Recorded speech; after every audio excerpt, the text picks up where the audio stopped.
Palavra da Verdade, com Hernandes Dias Lopes. Meus amados, nós vamos abrir a palavra de Deus então, no livro de Gênesis, capítulo 4. Gênesis, capítulo 4.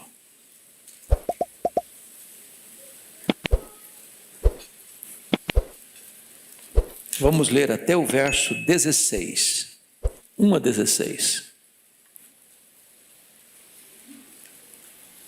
Está escrito: coabitou o homem com Eva, sua mulher. Esta concebeu e deu à luz a Caim. Então disse: adquiri um varão com auxílio do Senhor. Depois deu à luz a Abel, seu irmão. Abel foi pastor de ovelhas e Caim lavrador.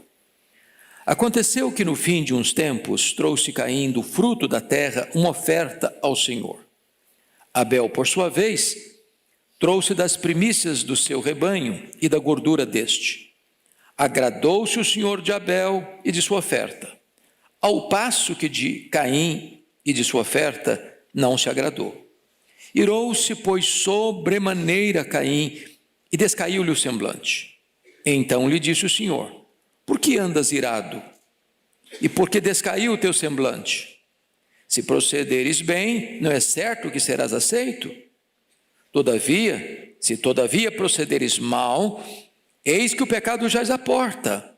O seu desejo será contra ti, mas a ti cumpre dominá-lo. Disse Caim a Abel, seu irmão: vamos ao campo.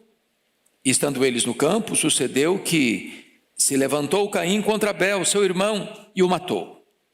Disse o Senhor a Caim: onde está Abel, teu irmão?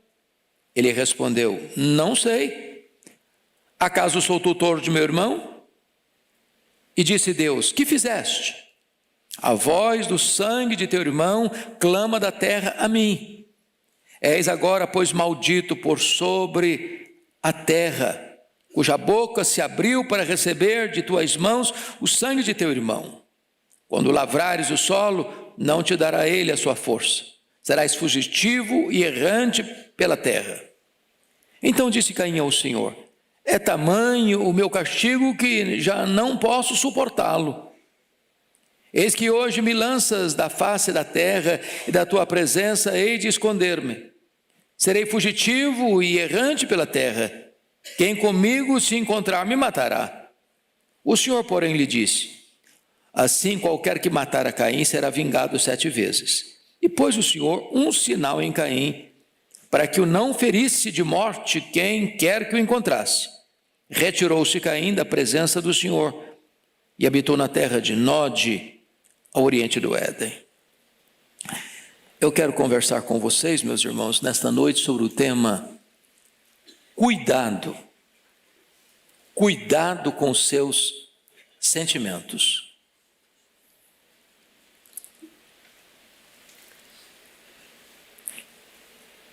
A família é o palco das nossas maiores alegrias, e a família é o palco das nossas maiores tristezas.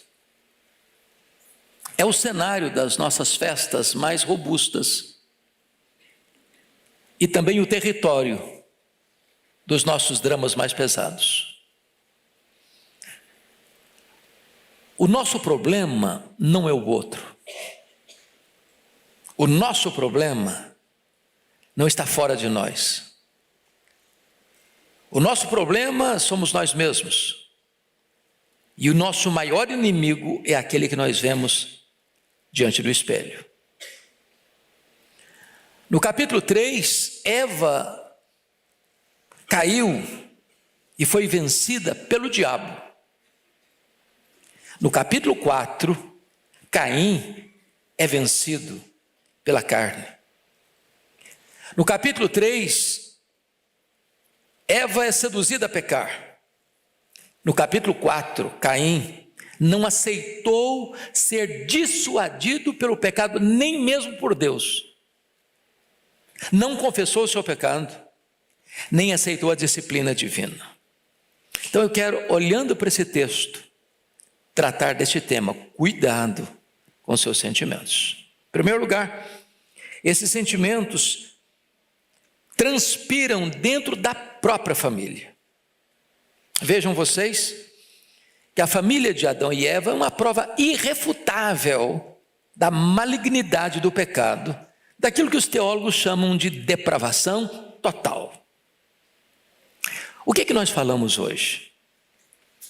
Talvez embarcando na ideia de John Locke, que o homem é uma tábua rasa, uma folha em branco, que o homem é produto do meio, que o homem é mau porque o meio o influenciou para tal. Mas convenhamos,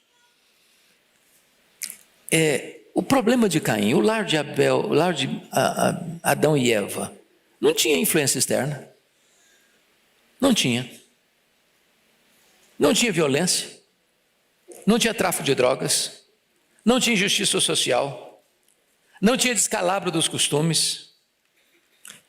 Adão e Eva não tinham avós, não tinham tios, não tinham primos, não tinham amigos, não tinha sogra, não tinha cunhado,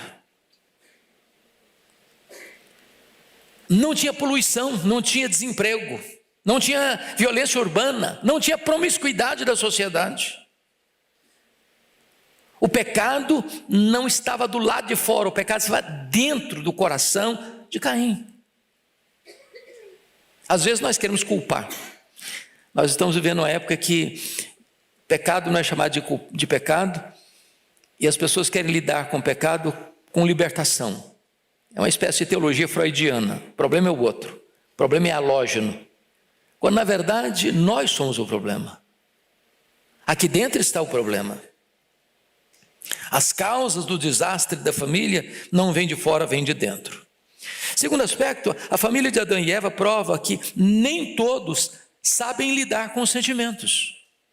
Porque vejam vocês que Caim e Abel nasceram do mesmo ventre, beberam do mesmo leite, foram instruídos pelos mesmos pais, nas mesmas circunstâncias.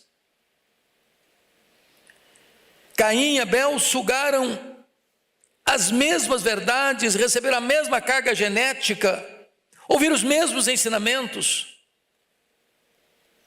cresceram no mesmo lar. Mas a Bíblia diz que Caim era do maligno. Está lá em 1 de João, capítulo 3, versículo 12. Ele era do maligno. Enquanto Abel era um homem piedoso. Caim era um hipócrita. Abel, um servo fiel de Deus. Abel amava a Deus de verdade. Caim amava a si mesmo. Abel procurava agradar a Deus, enquanto Caim procurava agradar os seus caprichos. E aqui, meus amados irmãos, está o ponto, que na mesma casa, um pode desenvolver um sentimento terrível, o outro pode cultivar uma vida de piedade.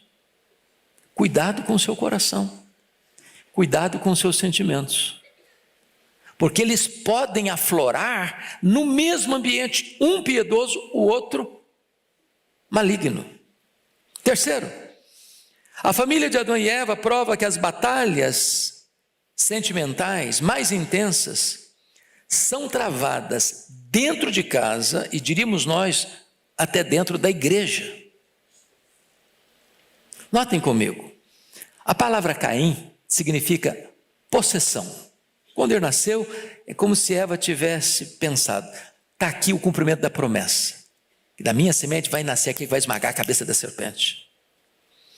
Quando nasce Abel, ela bota o nome de sopro, vaidade, passageiro. Bom, não foi ele, então agora tem tanta esperança a mais. Em outras palavras, não adianta você botar nome bonito nos seus filhos, se você não os ensina. Nome bonito não vai salvar os nossos filhos. Por exemplo, Absalão, pai da paz. Ele tinha tudo na vida, menos paz. Então, observemos alguns pontos. No lar de Adão e Eva havia prática religiosa. Eles eram religiosos. Os meninos aprenderam a adorar a Deus, a trazer ofertas ao Senhor. Então não podemos culpar Adão e Eva, mesmo depois da queda, de não terem implantado na casa deles o sentimento de adoração a Deus, de culto a Deus. E da maneira correta, porque senão Abel não teria aprendido. Com quem Abel aprendeu? Com os pais. Segundo, nesse lar havia mais disputa do que comunhão. Porque notem vocês que Caim está infeliz pelo fato de seu irmão ter sido bem-sucedido. O que irritou Caim foi o fato de Deus ter se agradado de Abel e da sua oferta, enquanto Deus não se agradou dele e da sua oferta. Isso gera uma guerra. E talvez ainda hoje nas famílias a guerra, porque um é piedoso, o outro não é, um é verdadeiro, o outro faz de conta que é.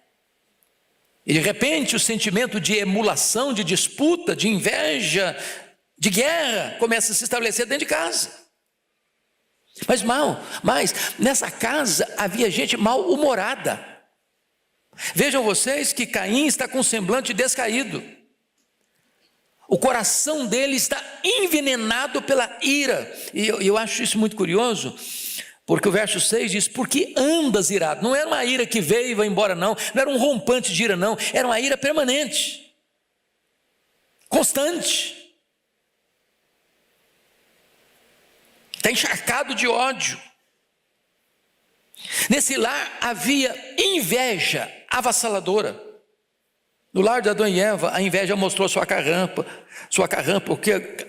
porque agora os filhos não são unidos, eles não têm diálogo.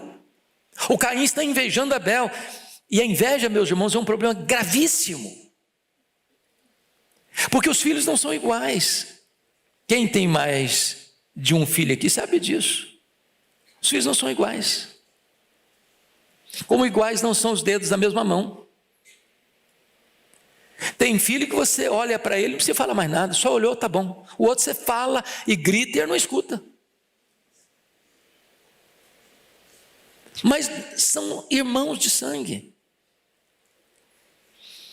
E aí você percebe que a inveja pode adoecer um coração, como aconteceu com Davi e Saul. Você já percebeu que uma música nas paradas de sucesso das FMs de Israel é que enlouqueceu Saul? E uma loucura que perdurou. O problema do invejoso é que ele quer não o que o outro tem. O invejoso não quer o que o outro tem. O invejoso não quer que o outro tenha. O invejoso, ele não apenas cobiça o que é do outro, ele deseja destruir o outro. A cobiça foca em coisas, a inveja em pessoas. É muito curioso isso. Deixa eu ilustrar. Vocês acompanharam, alguns aqui certamente, agosto de 1990. O Iraque invadiu o Kuwait e matou muitos ricos cidadãos daquele país.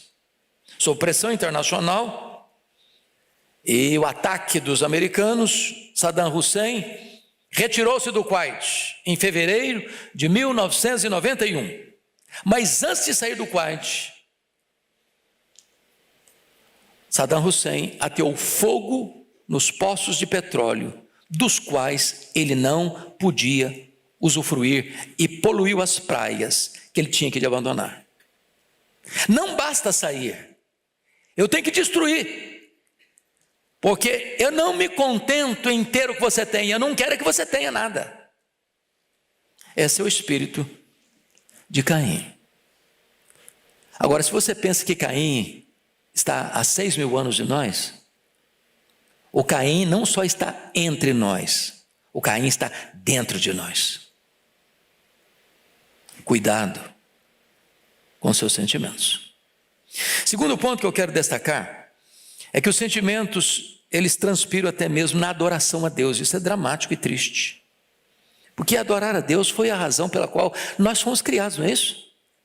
Essa é a primeira pergunta do nosso catecismo. Qual o fim principal do homem? O fim principal do homem é glorificar a Deus e gozá-lo para sempre. Então você foi criado para adorar a Deus.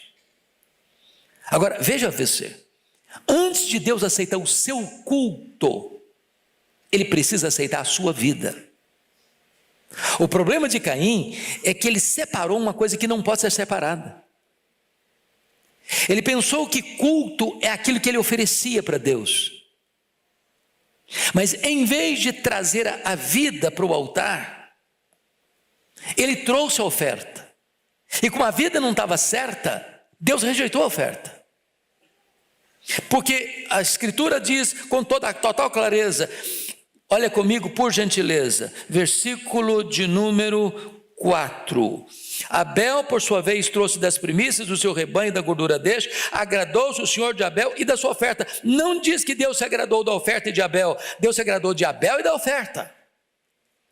Porque a vida precede a oferta, a vida é a base da oferta, a vida referenda a oferta, a vida é o avalista da oferta. Agora notem, na mesma toada, o texto vai nos dizer no versículo 5, ao passo que de Caim e de sua oferta não se agradou. Por que Deus não agradou da oferta? Em primeiro lugar, porque Deus não agradou do ofertante.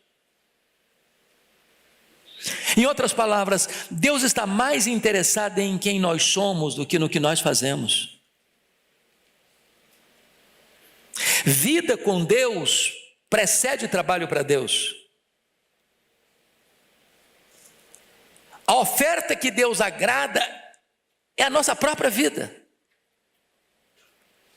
Por isso Paulo, escrevendo aos Romanos, disse, não vos conformeis com este século, mas transformai-vos pela renovação da vossa mente.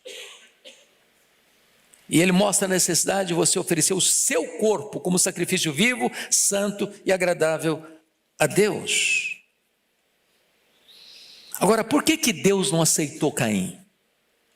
E consequentemente não aceitou sua oferta? A Bíblia responde, primeiro, 1 João 3,12, ele era do maligno. Quem comandava a vida dele não era Deus, era o maligno. Segundo, versículo 5, ele era mal-humorado, semblantes caiu. Terceiro, ele era um homem irado, não de acessos de raiva, não, ele permanentemente estava irado, ele andava irado. Quarto, versículo 5, ele era invejoso. Ele não suportou que o irmão foi aceito e ele não. Quinto, ele estava com um mau procedimento. Verso 7 diz assim, se procederes bem. Se Deus disse se procederes bem, é porque ele estava procedendo mal. Procedendo mal. Mau procedimento. Sexto, ele estava com o coração endurecido, porque o versículo 7 e 8 deixa isso claro, não é certo que serás aceito se procederes bem, se todavia procederes mal, eis que o pecado jaz à porta, o seu desejo será contra ti, mas a ti cumpre dominá-lo. Depois de exortado por Deus, ele finge, bota uma boa máscara de amizade e vai lá e chama o seu irmão, vamos ao campo, como se fosse um amigo, um parceiro, um companheiro, e lá no campo ele mata o irmão, coração endurecido. Por isso Deus não aceita a sua vida, consequentemente Deus não aceita a sua oferta. Ao passo que a oferta de Abel é de um homem temente a Deus, porque agora não é apenas sentimento de Abel, o conteúdo do culto de Abel é bíblico. Abel tinha entendido, e talvez os pais já tinham falado para ele, que lá no jardim do Éden, Deus sacrificou um animal para fazer peles, o derramamento de sangue para cobrir o pecado. Não há remissão de pecado sem derramamento de sangue. E Abel traz o quê? Traz um cordeiro, a gordura dele, traz primícias, derramamento de sangue, a oferta que Deus quer. Então aqui tem duas religiões, a religião estabelecida por Deus e a religião humanista, das obras, do que eu faço de melhor.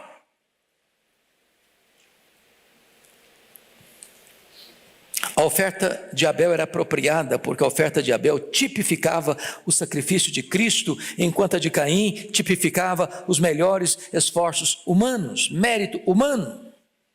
E a Bíblia diz que o culto tem que ter duas características: ele tem que ser em espírito, ele tem que ser em verdade. Em outras palavras, ele tem que ser sincero e ele tem que ser bíblico. O culto é bíblico ou é anátema. Mas mais do que isso, a Bíblia diz em Hebreus capítulo 11, versículo 4, pela fé Abel ofereceu a Deus mais excelente sacrifício do que Caim. Em outras palavras, Abel ofereceu a oferta certa, com a motivação certa, da maneira certa, ele ofereceu pela fé e com fé. A religião do Abel é a religião verdadeira, estabelecida por Deus. O culto que ele prestou é o culto prescrito por Deus. Nós não temos o direito de cultuar a Deus do nosso jeito, da nossa maneira, com as nossas inovações. Deus requer ser adorado do jeito que Ele mesmo estabeleceu em sua palavra que deva ser adorado. Mas Caim nada fez disso. A religião dele é a religião da perseguição e do ódio. Vamos ao terceiro ponto da mensagem. Cuidado com seus sentimentos, porque eles se agravam e muito quando você despreza as advertências de Deus. Irmãos, convenhamos, se existe um povo que conhece as advertências de Deus, somos nós. Temos a Bíblia, temos acesso às informações bíblicas. Se você é um assíduo frequentador dessa igreja, essa igreja tem 5 atividades de ensino da Bíblia todo domingo. Como o pastor Erival diz, é quase um posto de Ipiranga, todo dia está aberto, todo dia tem atividade. Então ninguém pode alegar, eu não sabia, que pena, eu não sabia. Somos advertidos, somos instruídos.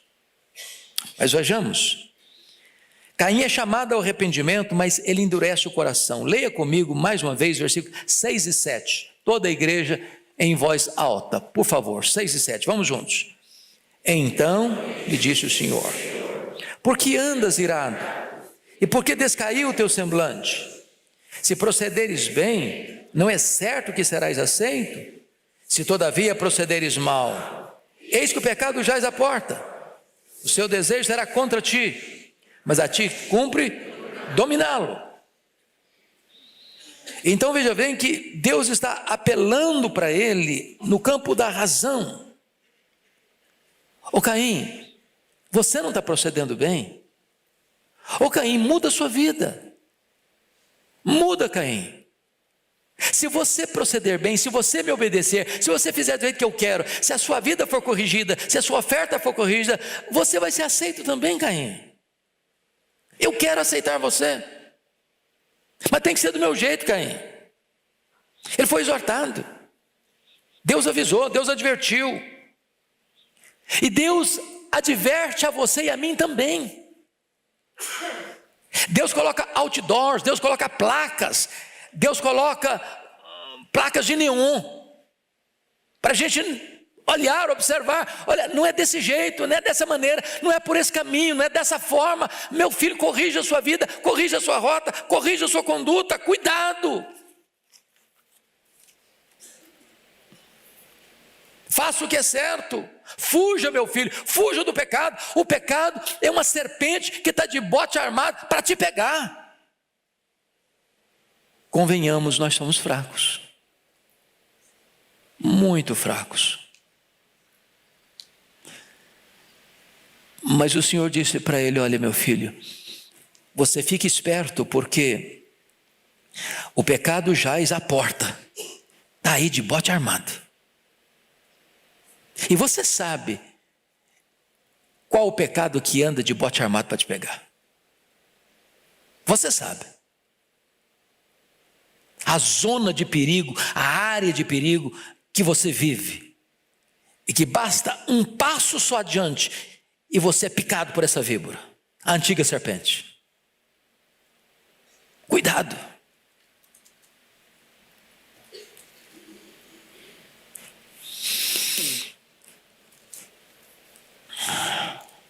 Mas o Caim não quis escutar as advertências de Deus, ao contrário, ele consumou o pecado, de ira constante que estava no seu coração, de ciúme e de inveja que estava dominando a sua alma. Caim, em vez de voltar-se para Deus, ele fugiu de Deus. E ao fugir de Deus, ele usou máscaras para esconder e ao mesmo tempo consumar o seu pecado. Primeiramente, a máscara da mentira, da traição e da hipocrisia. Leia o verso 8 comigo, toda a igreja, por gentileza. Disse Caim a Abel, seu irmão: vamos ao campo. Estando eles no campo, sucedeu que se levantou Caim contra Abel, seu irmão, e o matou. Oh, irmãos amados, olha que coisa impressionante. Disse Caim ao seu irmão: vamos ao campo. As palavras são aveludadas. As palavras são de amizade, de fraternidade, de companheirismo. Mas o coração está envenenado. O coração é perverso. E preste atenção nisso. Sempre que há um abismo entre o coração e a língua, estamos em perigo. Sempre que a nossa boca fala o contrário do que o nosso coração está sentindo, nós nos tornamos atores, hipócritas. E potencializamos o perigo para a destruição da nossa própria vida. Agora notem, não é aquele crime, pastor Ival, que poderíamos chamar de um crime passional. O cara é tomado por um fogo de raiva, numa briga, numa confusão, e na loucura da confusão ele vai lá e mata. Puxa vida, que besteira que eu fiz. Não, ele planejou. Ele está virado constantemente. Ele foi advertido: não faça, meu filho, fuja do pecado, meu filho, fuja do pecado. E ele está lá cozinhando aquele negócio. Ele maquinou, ele planejou, ele arquitetou, ele pensou, ele refletiu, e ele consumou o seu pecado. Não porque Abel era mau, mas porque Abel era bom. Não porque Abel era uma ameaça para ele, porque Abel era um exemplo para ele. A luz de Abel cegou Caim. E aí vem a máscara da violência. Por quê? Porque o Caim mata o Abel sem a mínima chance de Abel se defender. Ele foi desarmado, ele foi com o espírito alegre, ele foi um convite de um irmão. Ele não está prevenido, ele não está preocupado, ele não está pensando em se proteger. Ele vai, como um cordeiro vai para o matadouro. E lá Caim consuma o ódio e mata o seu irmão. Vou lhe dizer uma frase, por favor, preste atenção. Quem guarda ira no coração, abriga o diabo no peito. Vou repetir. Quem guarda ira no coração, guarda o diabo no peito. Foi isso que aconteceu com Caim. Mas notem, é uma máscara de crueldade, porque ele não está matando o inimigo, ele está matando o seu irmão. Ele não tem 10 irmãos e mata um, não, ele só tem um irmão e mata esse irmão. E agora, depois que consuma o crime, ele bota uma outra máscara, a máscara da dissimulação. Eu fico pensando, a Bíblia não registra isso, viu, presbítero? Mas pastor Ival, pense comigo, como é que o Adão e Eva devem ter reagido a essa situação? O Abel, não estou vendo o Abel, essa semana não viu o Abel. Cadê o Abel, gente? Será que está trabalhando muito, coitado? Deve estar cuidando das ovelhas. Cadê o Abel? Talvez até Adão e Eva perguntou: ô Caim, você viu o seu irmão? Vi não, estou sabendo não, sei não. Mas aí o próprio Deus o confronta: ô Caim, onde está o teu irmão Abel? E ele petulantemente responde para Deus de uma maneira tão hipócrita. E responde assim: não sei. Olha o mentiroso aí. E responde mais: acaso sou eu tutor de meu irmão? Sou porventura responsável pelo meu irmão? Sou tomador de conta dele?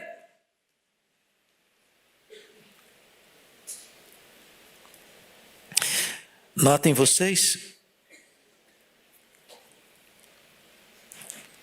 que agora ele está mentindo para Deus, não aceitando a realidade da sua culpa.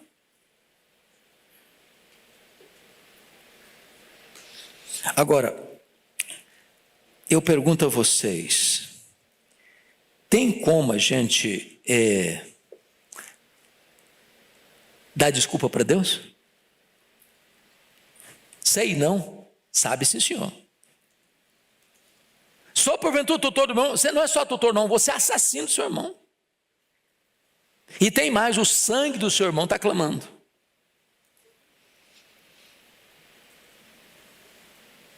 Quais foram os agravantes do pecado de Caim contra Abel? Ele matou seu próprio irmão, a quem ele devia proteger. Ele era o mais velho, ele era tutor, sim, era responsável. Segundo Abel, era um bom irmão a quem ele devia imitar. Terceiro, Deus o dissuadiu para não cometer o crime. Quarto, Caim mascarou-se de amigo antes de cometer o crime. Quinto, Caim matou seu irmão porque suas obras eram boas e as do Abel, as suas obras eram más e as do Abel eram obras boas. Sexto, Caim odiou Abel porque Deus amou Abel. Eu acho que se fosse um tribunal de júri, o advogado de acusação e o promotor, acusando Caim, levantaria todos esses agravantes para aumentar a pena dele, para condená-lo, sem desculpas. O nosso pecado não tem desculpa. Cuidado com seus sentimentos. Mas, em último lugar, os sentimentos, preste atenção nisso, ao serem consumados, eles não ficam ocultos e mais, eles passam para as futuras gerações. Então vamos ver isso. Notem vocês que o pecado dele foi descoberto e descoberto por Deus. Não tinha testemunha. Diríamos nós hoje, crime perfeito. Apagou as evidências. Sumiu o Abel.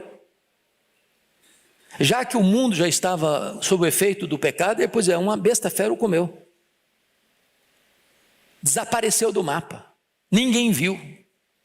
Não tinha testemunho ocular. Tinha um bom álibi. Ninguém viu. Não teve câmera filmando. Não foi flagrado no erro por nenhum ser humano como testemunha. Mas Deus viu. Como Deus viu Adão e Eva lá no Éden. Como Deus viu Acã roubando a barra de ouro lá em Jericó. Como Deus viu Davi na câmara do adultério com Batseba. Como Deus viu Ananias e Safira mentindo ao Espírito Santo. Como Deus vê você e eu todo dia. E aí o que vem? A maldição do pecado, como um peso terrível ao transgressor. Veja comigo, por gentileza, o que Deus vai dizer sobre ele no versículo 11 e 12. Leia comigo, toda a igreja, por favor. Vamos juntos? És agora, pois, maldito por sobre a terra, cuja boca se abriu para receber de tuas mãos o sangue de teu irmão. Quando lavrares o solo, não te dará ele a sua força. Serás fugitivo e errante pela terra. Não é brincadeira ter esse nome, né? Lembra que quando houve a queda lá no Éden, Deus disse, maldita a serpente. Deus não disse maldita a mulher, mas disse, no meio de dor darás filhos. Aí Deus diz, maldita é a terra por tua causa, Adão. Mas agora Deus está dizendo para o Caim, tu és maldito. Já pensou? Uma marca dessa? Maldito. Aí Deus está dizendo mais, que onde ele plantasse, ele era lavrador, lavrador planta e colhe, a terra não seria favorável a ele. Mas pior, ele seria errante. Sabe o que é uma pessoa errante? Nunca chega, nunca tem paz, nunca tem pouso, nunca tem estabilidade, nunca a alma está pacificada. Assim como a ira dele era constante, a angústia dele será constante. A paga do pecado, terrível. Agora, versículo 12. Veja você que ele é um homem desinstalado, ele está fugitivo. Agora, notem comigo a reação dele. Irmãos, isso aqui é triste demais. Olha o verso 13, leia toda a igreja comigo o verso 13, por favor. Então, disse Caim ao Senhor: é tamanho o meu castigo, já não posso suportá-lo. Qual o problema do Caim aqui?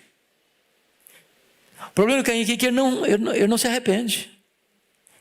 Ele está com muito pesar, não é porque ele cometeu um crime, cometeu um pecado, matou o irmão. Ele está com muito pesar, ele está muito triste. Por quê?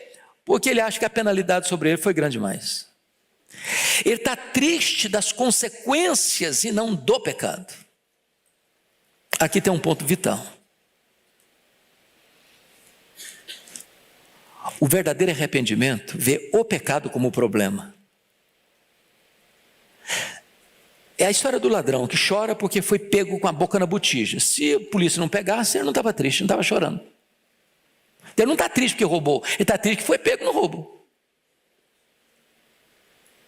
Quando você lê as confissões de Davi, o Davi confessa verdadeiramente: eu pequei, o problema é o meu pecado. A consequência, eu vou sofrer por causa da consequência, mas a minha tristeza é porque eu pequei. Isso não houve em Caim. Não houve em Caim. Caim não consegue ter intimidade com Deus. Olha o versículo 16, leia o 16 comigo.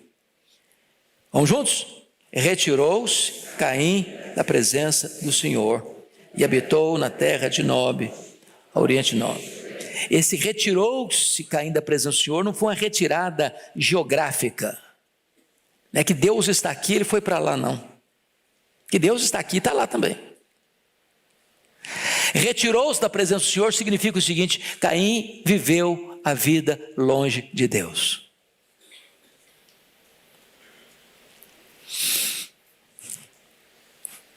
Meus irmãos, a situação se agrava um pouco mais agora,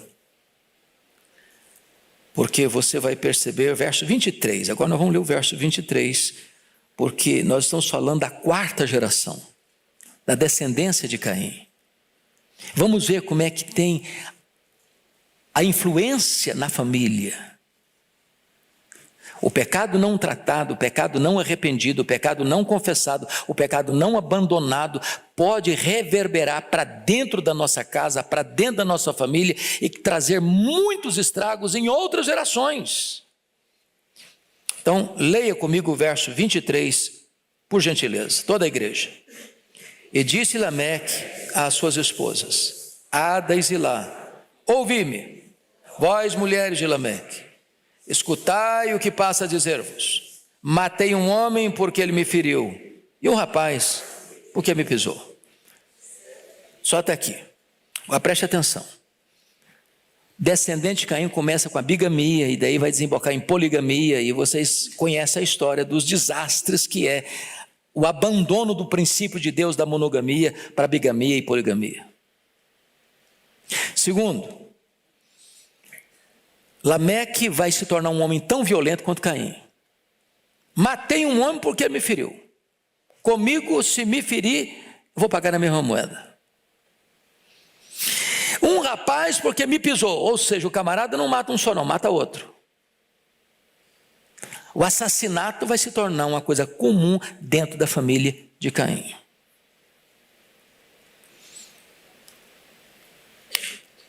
Eu sei que esse sermão não é agradável.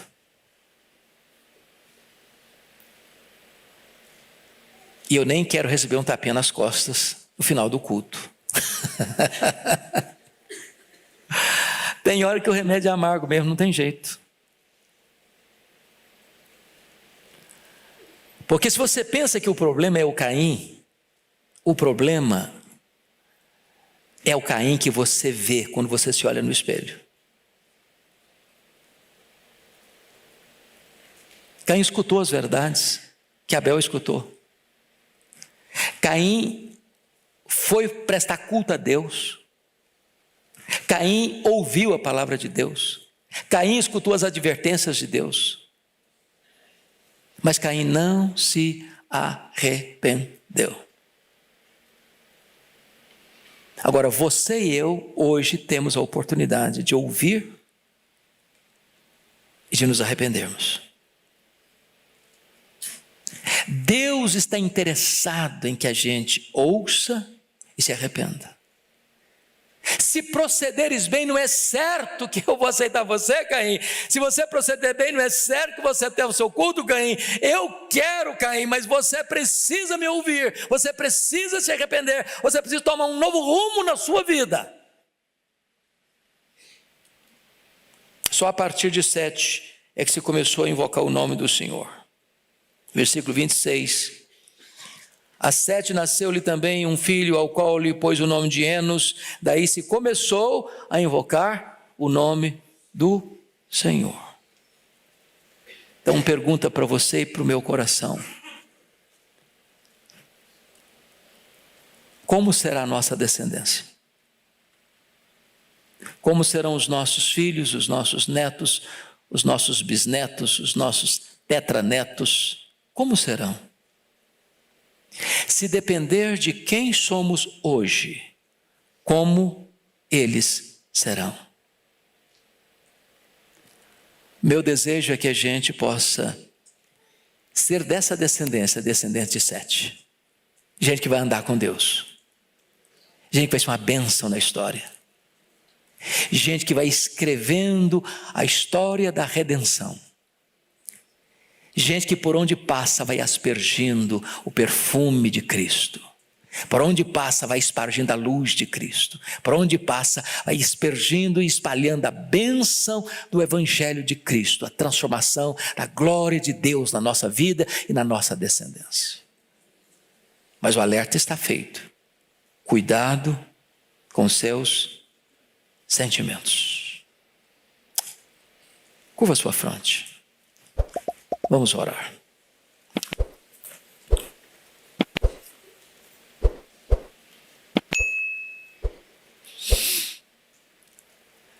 Ó Deus, nós estamos diante da Tua palavra,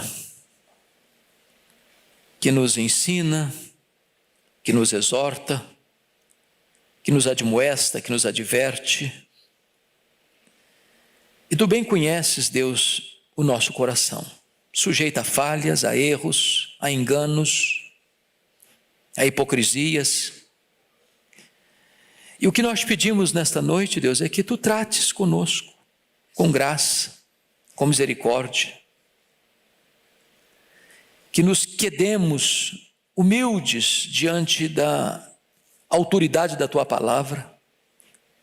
Que jamais venhamos a ter uma postura como a de Caim, de dissimulação, de mentira, de engano, de farsa. Tem misericórdia de nós, ó Deus, e dá-nos um coração quebrantado, porque este é o coração que Tu não rejeitas. Dá-nos o arrependimento para a vida, dá-nos um coração disposto a Te honrar e a Te obedecer. Que a nossa descendência seja bem-aventurada na terra. Que nós caminhemos na linhagem de 7 e não na linhagem de Caim. E que a Tua bênção seja sobre a nossa vida, sobre a nossa casa, sobre a nossa família, sobre a nossa igreja, sobre as futuras gerações. Em nome de Jesus. Amém.